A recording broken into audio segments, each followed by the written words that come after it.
Hey, so if you are a fan of horror and paranormal books, this book, Stinetinglers by R.L. Stine, he's the same author that wrote the whole Goosebumps series.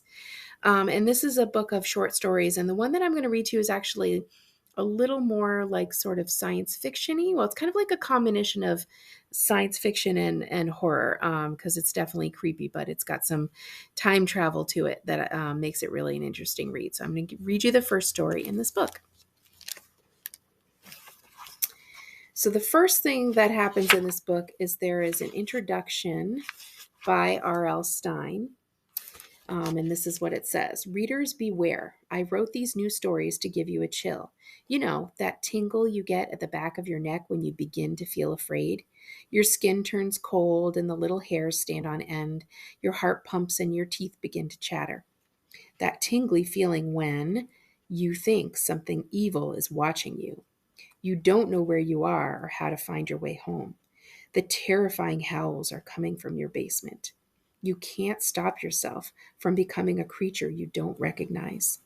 The darkness surrounds you and there's no way out. We all enjoy a good scare when we know the story isn't true. The stories in this book couldn't happen to you, could they? I wrote them to take you into a Stine-tingling world just beyond the real world, a world of shadows and fright and startling twists and surprises. I hope these stories bring you to a place where the cold tingle becomes a scream. Okay, so this is the intro to this first story. Welcome to the in-between. Have you ever felt that time has stopped moving? A long, long day at school, and every time you look up at the clock, it seems like it hasn't moved at all. There are still hours to go. I remember the intense pain of Christmas Eve, waiting for morning for it to be late enough to open presents, checking the clock beside my bed again and again, and the clock had barely moved. I've written lots of stories about going back in time, but this is the first story I've written about being stuck in time. Okay. Gabe, promise you won't be late, my friend Carver said. He slapped my hockey stick with his. We were shooting a puck back and forth on Wilmore Pond. The pond was frozen hard and the ice was slick and smooth. It was a cold December afternoon and I shivered under 3 layers of sweaters and a parka. Promise, I said. I swung my stick hard and sent the puck sliding past him. Carver spun around to chase after it and nearly fell off his skates. He's a better skater than I am. He's on the Blazers, our middle school hockey team. I'm not on any team. I'm not really into sports, but Carver likes to go on the ice with me. I guess because it makes him feel like a superstar. You always promise and you're always late, he said. He circled the puck and sent it back to me. You're late for everything, Gabe, and I get tired of waiting for you. I think I'm getting one of those smartwatches for Christmas, I said. That should help. The puck slid into the snow at the edge of the pond, and we both went after it. My breath steamed in front of me. I was getting a real workout. Know what? Carver said. It's bad news having my birthday on the day before Christmas. No one ever remembers or makes a fuss. He tapped the puck back onto the ice. But you're having a party, I started. Yeah, I can't believe my parents actually remembered I wanted a birthday party, Carver replied. So it's special, see? Please don't come late. I raised my gloved right hand. I swear I'll be early. Trust me. If I'm late, I'll eat this puck. Carver grinned. I'm going to remember that. Do you want it with ketchup or mustard? At home, I found Mom and Dad in the den watching a reality show on Netflix about an octopus. I never knew an octopus could have a personality, Dad said. Maybe we need a small one for the aquarium, Mom said. I don't think there are any small ones, Dad said.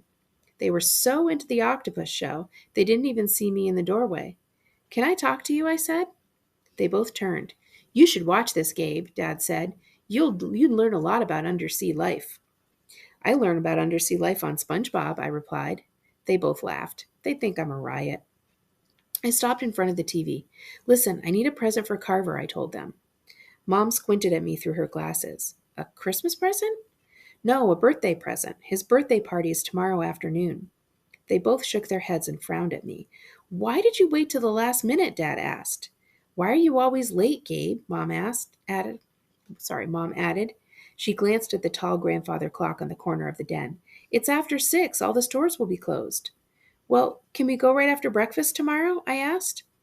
I really need to get him something. No way. Who has a birthday on Christmas Eve? Dad asked. It wasn't his choice, I said. They both laughed at that, too. "We can go shopping tomorrow morning," Mom said. "Do you know what you want to buy him?" "Not really," I said. "Maybe a hockey jersey or something? He's really into hockey." "That's a good idea," Mom said, "but you should have thought of it sooner so we didn't have to go shopping on the day before Christmas." "You're right," I said. "I need to start planning in advance." I turned to leave the den. "You know what? I'm going up to my room to work on my book report right now, even though school is on winter break." I climbed my stairs to my room. I didn't tell them that my book report was over a week late already. I also hadn't finished reading the book, but I thought I could write the report anyway. We have a long hall upstairs. There are 4 bedrooms up here. Mine is down at the end. I stopped halfway in front of the guest room. The room was small with bright yellow wallpaper, a bed, and a dresser, and 1 chair. We were expecting my cousins from Michigan to come for Christmas, but my uncle got sick and they had to cancel, so the guest room was empty. But I had a good reason to stop here. The guest room closet was where my parents always hid my Christmas presents. Always the same closet. They didn't know that I knew. Should I sneak in and take a peek? Why was I asking this question? It's what I do every year. I turned toward the stairway and listened. My parents hadn't moved from the den and their octopus movie. I took a deep breath and plunged into the guest room. The closet was long and narrow. A ceiling light flashed on when I slid open the door. The closet held some old winter coats and a pile of beat-up sneakers. I could see a bunch of wrapped presents down on the floor against the back wall. Ducking under the coats, I dropped to my knees and examined the gifts. The first box I picked up was long and pretty heavy. Did they buy me a new PlayStation? I shook it. No, felt like clothes. I set it back down and picked up a few more boxes. I raised a thin rectangular box wrapped in silver paper. It was very light. Maybe Bluetooth earbuds? It was getting warm in the closet. Or was it just me? I listened hard. I didn't hear anyone approaching. Working fast, I tore open the wrapping paper. "Yes," I whispered. "They bought it for me." A smartwatch. I unfolded the wristband and studied it. Awesome. This was the coolest. Now I could send texts and make calls and do all kinds of amazing things right on my watch. I couldn't resist. I had to try it on. My hand was actually shaking as I wrapped the red plastic band around my wrist and fastened it. I raised it to my face and read the dial. 6:10. Now I'll never be late, I told myself, because I'm never taking this watch off. I gasped when I heard a soft thud and then a scraping sound. Footsteps? One of my parents was climbing the stairs. I had to put the watch back in the wrapping paper and get out of the closet, but a wave of panic swept over me. I couldn't breathe. I tugged the watch off. I tugged harder than I should have. The watch slipped from my hand, hit the hard closet floor, bounced, and hit again. I let out a cry as I heard a cracking sound. Oh no! The dial shattered. The battery flew out onto the floor. I'm going to be caught, I thought, my heart suddenly pounding. How can I ever explain? I grabbed the broken watch off the floor and jammed it into my jeans pocket. It took 3 times to fumble my fingers around the tiny battery. I shoved it in my pocket too. I scrambled from the closet, crept out into the hall. No one there. Phew! I ran back to my room and closed the door. I dropped down in front of my laptop and tried to start my book report. I was writing about a book of Greek myths and legends. The stories were pretty awesome. I'd read almost half the book, enough to write a good report, but my heart was still fluttering from my close call, and I couldn't concentrate. I kept thinking about the broken watch. How would I ever explain it to my parents? I couldn't tell them the truth, that I'd been sneaking looks at my Christmas presents since I was 7. But I couldn't think of a good explanation for how the watch got all messed up. Maybe if I wrapped it up again and put it back with the other presents, then I could open it on Christmas morning and everyone think the watch had arrived broken from the store. It just might work. Or maybe not. I was so excited to see the watch I tore the gift wrapping. I couldn't make it look like new if I tried. Thinking about this terrible problem, I didn't get a single sentence of my book report written. And now I was yawning and my eyelids felt heavy. It must be late, I thought. I climbed from my desk and walked downstairs to say goodnight. I was surprised to find my parents still in the den. An octopus uncurled its tentacles on the TV screen. They turned as I stepped into the room. I yawned. "I got a good start on my book report," I told them, but I started to get tired. Just wanted to say goodnight. They both blinked. Dad's mouth dropped open. "Gabe, since when do you go to bed before dinner?" he said. "Dinner?" I turned my eyes to the grandfather clock on the wall. It read 6:10. But how could that be? You have time to finish your report, Mom said. I'm not going to start dinner until this octopus show is over. It should be around 7. I yawned again. Something was weird here, but I was too sleepy to think about it clearly. If you're sleepy, Dad said, go upstairs and take a nap. We'll wake you in time for dinner. It's your favorite tonight, my homemade pizza with hot dogs on it. Awesome, I said. On the TV, a man was feeding something to the octopus. I climbed back upstairs and lay down on top of my bed. I fell asleep very quickly, a deep, dreamless sleep. I'm not sure how long I was out. When I woke up, the sky outside my window was still evening gray. I felt rested, so I sat back down at my keyboard and started to write the book report. I wrote quickly, my fingers tapping away. Writing is easy for me, I guess, because I enjoy it. I almost never have to struggle to write reports and essays. I worked for maybe an hour.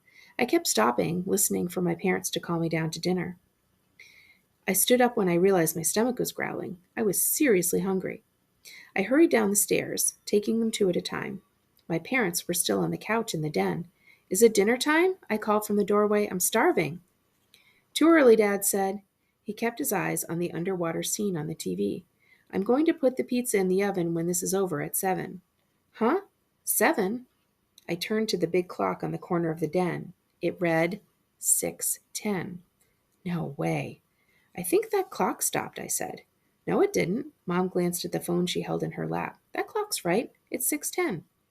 Do you want to watch with us, Gabe? Dad asked. This is the best part. The octopus is starting to understand some words. No thanks, I said. My brain was spinning.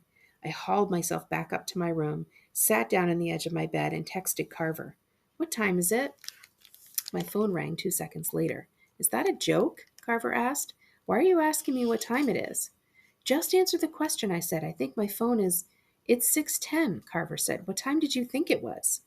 Well, I have a little problem, I started. You see, I can't talk, Carver interrupted. We're having supper. My parents are trying to grab my phone. I'm not allowed to use it at the table. Oh, okay, sorry, I said. See you at your party tomorrow. Don't be late, Carver said. Then he clicked off. Late, I said to myself. How can I be on time if I never get past 6:10 at night? I tugged the smartwatch from my pocket and sat down at my desk to study it. Did I somehow stop time when I accidentally smashed the watch? What a weird thought. Of course, something like this only happens in scary TV shows and movies. I squinted at the watch in the bright light from my desk lamp. The screen had a jagged crack across it. It looked like a bolt of lightning. The time stood in orange numbers against a black background. 6:10. I shook the watch. I raised it above my head and shook it some more. The numbers didn't change. Under the cracked lens, the watch still read 6:10. I tried pushing the tiny buttons on the side. Then I shook it some more. 6:10. This isn't happening, I told myself. I had an idea. I'll go to sleep. I'll sleep for hours. When I wake up, it will have to be later. It will be breakfast time and everything will return to normal. I tucked the broken watch back into my jeans pocket. Then I pulled on my pajamas and tucked myself into bed. I'm not sure how long I slept, but it had to be several hours. I dreamed that Carver and I were being chased down the street by an octopus. We tried to fight it off with hockey sticks, but the octopus just kept on coming. The dream stayed in my mind as I made my way downstairs to breakfast. A cold feeling of dread made me stop in the doorway to the den. Mom and Dad sat on the couch, watching an octopus swirling around underwater. Time for breakfast? I asked in a tiny voice. They both turned toward me and laughed. Are you being funny, Gabe? Why are you in your pajamas? We haven't had dinner yet. It's only 10 after 6. Are you totally confused? Dad asked. Maybe, I replied. I squinted at them. Didn't I come down here a couple times already and ask you what time it was? No, Mom answered. You didn't. Are you trying to play some kind of joke on us? Why are you acting so weird? Dad demanded. Just because Christmas is the day after tomorrow? I sighed. Maybe Christmas will never come. I suddenly felt dizzy, kind of woozy, like an octopus was swimming in my brain. I made my way to the front closet and grabbed my down jacket. Then I crept out of the house, closing the door silently behind me. I needed to think. I needed fresh air. A burst of cold air made me shiver. I zipped my jacket to the top. A pale full moon was rising in the gray sky. I didn't pay any attention to where I was walking. Cars rumbled past. I saw some people just getting home from work in time for dinner. I passed the empty lot at the end of the block and kept walking. I kept thinking that maybe if I took a really long walk, the time would move again and it would be dinner time when I returned home. The truth is, I didn't know what to think. I started to run. Maybe I could outrun time. I knew I wasn't thinking clearly, but how could I? I found myself at the playground in front of the elementary school. How far did I run? My heart was pounding and my legs throbbed. Two large dogs were growling and grunting, having fun wrestling and jumping at each other near the soccer field. No one else was around. I plopped down on the playground swing and waited to catch my breath. I started to reach in my pocket for the watch when everything went dark. I mean, it was like someone turned off all the lights. I gazed up at the sky, which was a solid black now. The pale full moon had vanished. I blinked a few times, waiting for my eyes to adjust. After a few seconds, the trees and houses across the street came into view, black against the charcoal sky. It took me a while to realize I was no longer alone. In the total darkness, something moved at the edge of the playground. I heard the shuffle of feet on the grass. Several kids came into view. They moved toward me silently. I jumped up from the swing. "Hey!" Too dark. I couldn't see their faces. No one spoke. I called out again. "Hey!" I took a step toward them. Moving quickly, they formed a circle around me. They pressed in on me, dark figures, solid black against a black sky. I squinted hard, and then I let out a startled cry when I realized they didn't have faces. They were shadows, silent shadows in a tight circle around me. No eyes, no faces, kids made of shadow. I, I, I stammered, unable to find the words. And then one of them finally spoke. "Welcome," a girl shadow said, her voice a soft whisper floating on the cold air. "Welcome to the in-between." I gasped. "Huh? What are you talking about? Who are you?" "Welcome," a boy said in a hoarse whisper. "We came to welcome you." "Welcome me to what?" My voice cracked. "Why can't I see you?" "We are the kids of the in-between," the girl said. "You are one of us now." My brain was spinning. I was desperate to figure out what these kids wanted. "You're in some kind of club?" I said. "What's an in-between club? What are you talking about?" "We are caught between time," the girl said in her throaty whisper. "We can't go forward or back," another boy said. "We are stuck, and now you are too. Stuck in between time." You're trying to scare me," I stammered. "No, we're here to welcome you," the girl said. And then they all began to chant in a low whisper. "Welcome to the in-between. Welcome to the in-between. Welcome to the in-between." All right, there's more to that story. That's not the end, and I don't want to spoil it for you too much. So we're going to stop there, but I hope you check out Stinetinglers. There's a whole bunch of creepy stories. If you like creepy stories, goosebumps, you can check this out in the horror and paranormal section of the CMS library.